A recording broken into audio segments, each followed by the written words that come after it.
Hi everyone, in today's video I'm gonna do a quick guide on Poseidon. Poseidon has been out for quite a while now and he's an absolute OP character, like for sure. So I'm gonna do this video mainly focusing on kind of his strengths, his weakness, how to best utilize him, and also what are the potential ways that you may want to counter him. Now, this is a request from one of my subscribers, so if you guys want me to make more bespoke content, then just post it in the comment section below, and I'll get back to you and potentially create some content for you guys. All right, so I'm gonna quickly go through of his skills first and talk about what are the main advantage or the things that you may potentially want to watch out for each one of them. Starting off, which one should I start? Let's start off with his opening skill. So his opening skill is quite straightforward. Basically, he is going to be immune to all damage and also reflect all of them back, both damage and also harmful effects, etc. So basically, this has quite a few different advantages. One is that first of all, you don't take any damage. So even if you build Poseidon very budgety, so just a vanilla 5-star copy, he can still hold the line up front for at least 5 seconds and start a battle, which is actually quite good. Like if you're in early story map stages and you just literally need someone to kind of carry you, carry the front line for a bit without dying, then he's not actually too bad a choice. The other thing is obviously the bounce of the damage. So when you're up against enemy Dante, especially, Dante do crazy amount of damage because he sacrificed his own HP to do more damage. Normally, like in story map, Dante is absolutely ridiculous. Like can just like one shot or two shot your front row like any tank out there. But if you put Poseidon, what you actually see is that Dante is going to literally do like 70% of his HP back to himself because he's using up his own HP and he's taking the bounce damage back. So Poseidon is an absolutely amazing counter for Dante. Like if you ever see Dante in story map, always put a Poseidon in front of him. So that's quite standard. The other thing is like harmful effect. Basically, you can use this in quite a few different ways. You can, for example, make sure your Poseidon have the lowest HP so he can take Taurus Aldebaran's mark. So that's normally very useful in guild battles when you try to preserve your entire team to get guaranteed the 3 stars. So you can try to play around so that your Poseidon have the lowest HP and therefore essentially bounce back towards Aldebaran's mark, so therefore no one on your team is going to take that bounce damage. The other thing you may also sometimes see is that, for example, if you have Poseidon up against a Across Camus wouldn't be able to freeze Poseidon at the start of the battle, and instead, because that is bounce back, Across Camus is actually going to be frozen himself. Now, your other teammates, they're not going to be protected from Across Camus opening freeze. However, Poseidon would, and also instead of Poseidon's place, the enemy Across Camus is going to be frozen. So that's another thing where you can potentially bounce back that harmful effects. Now, in terms of how useful this actually is, in all honesty, it's okay. It's very good in story maps in PvE. In PvP, not so much because it's only for 5 seconds, which is not a huge amount of time. And most of the knights don't actually do too much damage in the first 5 seconds. And normally, for example, even the fastest ultimate, they tend to be released after 5 second mark. So this is unlikely to bounce back any ultimate at this level anyway. It's going to change once you get to his close, but at base level, this is not going to really bounce back too much damage. Yes, there may be some opening attack, like for example Sagittarius Seiya, but it's not going to be enough to kill off the enemies Sagittarius Seiya with purely bounce damage. So take this as it is. Very useful in PvE. In PvP, it's just so-so. It's okay. Not too bad. Not too good either. Then we move on to his looping skill. Like this is actually gonna be his main signature skill. Like even though it's a looping skill, this is basically what makes Poseidon ridiculously strong because this is going to be enhanced by his constellation, and what it basically allows you to do is stun 3 enemies for a while. So it basically acts as control, and also it does deal quite a lot of damage, especially if you get towards the end game in a battle when it's kind of like Poseidon one-on-one. All 3 of those Divine Thunder are gonna hit the enemy by it's going to one person gonna take all that damage, and then all of a sudden it becomes a looping skill of 540% attack, or at highest level it's even crazier. I think it's like sorry, yeah, it's 540% attack to a single enemy towards the end of the battle, which is absolutely ridiculous. And that's basically his signature skill. Like, don't get confused by Poseidon in terms of like maybe his ultimate is kind of his signature skill or his opening attack is his signature skill. It's not the case. It's actually his looping skill, which is what makes him so strong. So this is definitely the one that you want to watch out for. Next, we have his ultimate. Ultimate is kind of I guess a few things. One is that it's gonna scale based on how much Cosmo you have. And Poseidon can actually build up a huge amount of Cosmo because of his passive. So this would hurt quite a lot as well. And it is an AoE damage. So it does attack all of the enemies, so which is very nice.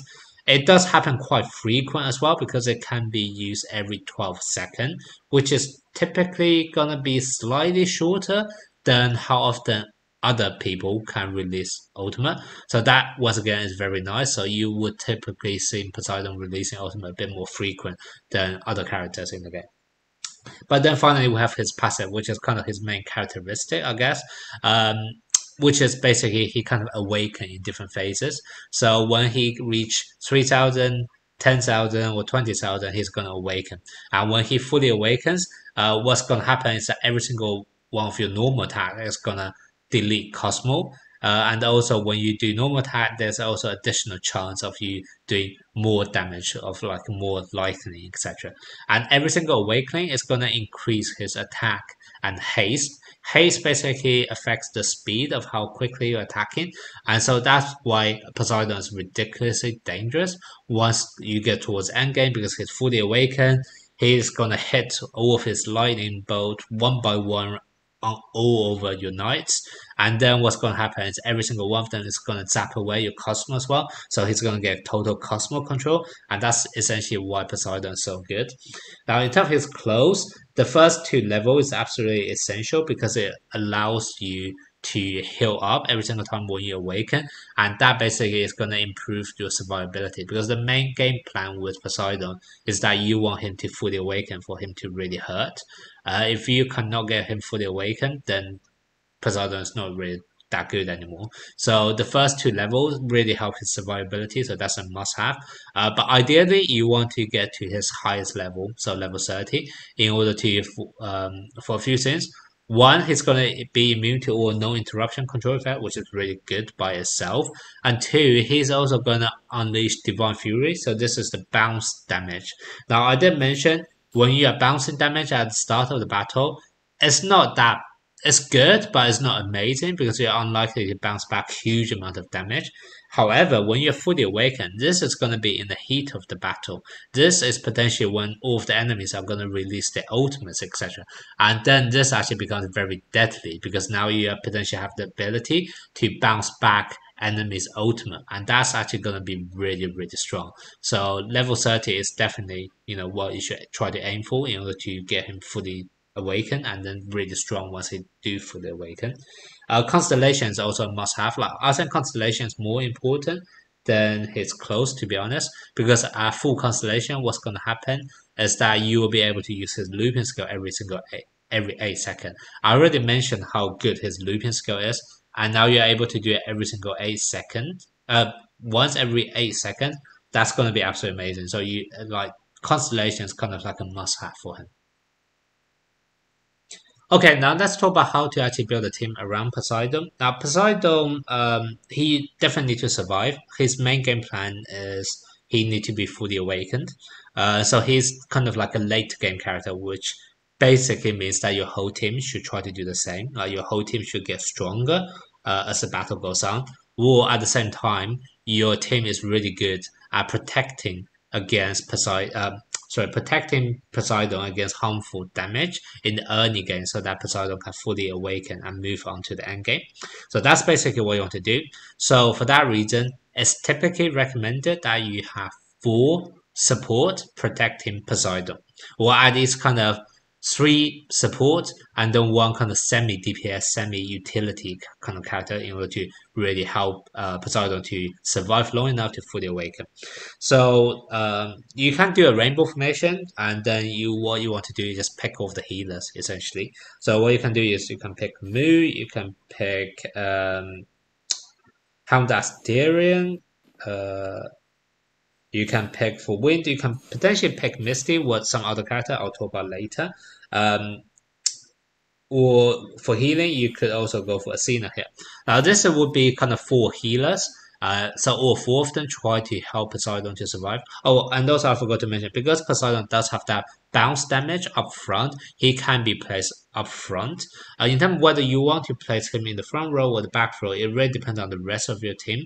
If you have other good enough knights who are able to support Poseidon to make sure he would always be able to survive even after his bounce effect is gone, his 5 second immunity is gone, then you can place Poseidon up front so that he can bounce back a bit more damage at the start of the battle. However, if you are not planning to bring like all supports, then it's probably going to be recommended to actually move Poseidon to the back to ensure he can fully awaken. All right. So this is kind of standard team where you can have four healers healing up Poseidon, but you can make this even better. So one way you can make it better is exchanging your Athena. So Athena, even though she is a good healer, she's quite fragile herself. And actually a much better choice is going to be Mermaid Thetis in this situation, because Mermaid Thetis already have a combo ultimate which links up with Poseidon. So this is going to make Poseidon really even bulkier and even stronger, and also gets Cosmo even quicker to help him awaken even quicker. So that's also a very good choice. So I definitely do recommend Mermaid Thetis. I would also swap out Misty, in all honesty, because Misty does fall off towards the late game. So you definitely want to change that. And for wind formation, I typically gonna recommend either Seahorse Bion. Seahorse Bion is very good because if you do have his constellation or his close up, I can't remember which one, he's gonna be able to protect the other front row ally, and that's going to be perfect for Poseidon, because yes, Poseidon have his ability at the start to protect him, but then he still need a bit more consistency afterwards, and that's what Seacoast Brian is able to do with kind of his looping skill to always protect your other front row ally. So Seacoast Brian is a really good choice for Poseidon. The other choice you can do would be Chameleon June. If this is the case, you probably want to swap Mu up front, because Mu would be the bulkers here. But yeah, Chameleon June is also very good because one, she's able to provide healing. Her healing is kind of like a pinch healing, so basically only heal you when you are on low HP and only activate 5 times. However, that's enough for Poseidon, because Poseidon is fragile at the start of the battle. He's gonna be bulkier and stronger towards the end of the battle. So as long as Chameleon June with her 5 heals are able to make sure Poseidon survive long enough to fully awaken, that's already enough. So that's why Chameleon June is good. And on top of that, Chameleon June is able to make Cosmo go even quicker. So that's why Chameleon June is also an absolutely fantastic choice for Poseidon to make sure he can fully awaken quicker. Um, the other one you can potentially do would be swapping out Hound Asterion for Sirius. You do lose out slightly. You do have a slightly more bulkier front line, which I think is going to be better than having Mu up front. And also, Sirius would be able to give Cosmo boost at the start as well, which also is nice for Poseidon to help him and is quickly awaken to the first stage. And on top of that, every so often periodically Sirius would be able to put up a shield which would then be able to stun once it's broken, so that also greatly improves the survivability. So this is basically what I would recommend if you want to build like a rainbow team around Poseidon.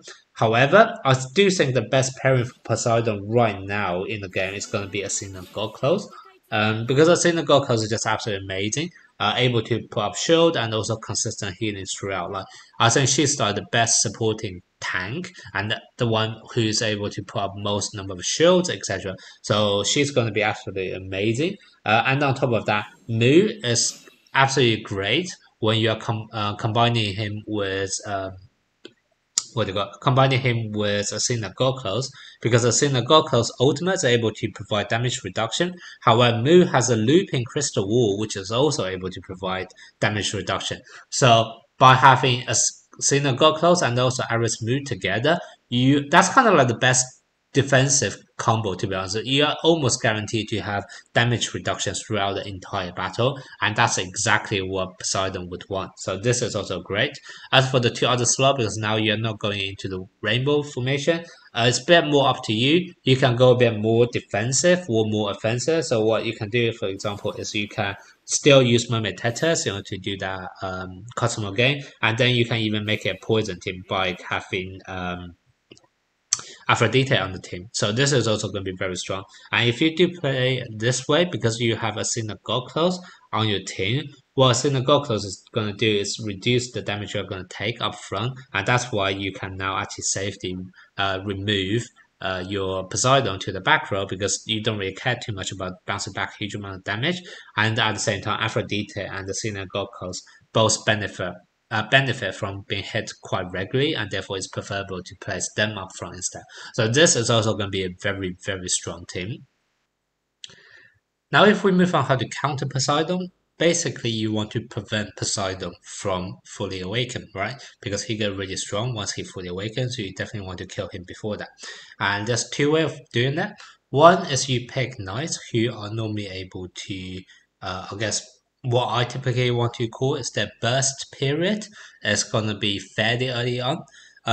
By burst period, I kind of mean is like when which kind of time frame is when the knights are doing most of my damage. So for example, if I take Sagittarius Seiya as an example, he do loads of burst damage up front.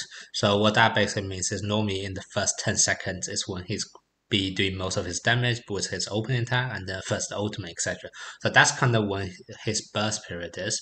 But then you also get some other knights who have a slightly later burst period because it takes longer for them to charge up their ultimate and for them to build up whatever they want to do, etc.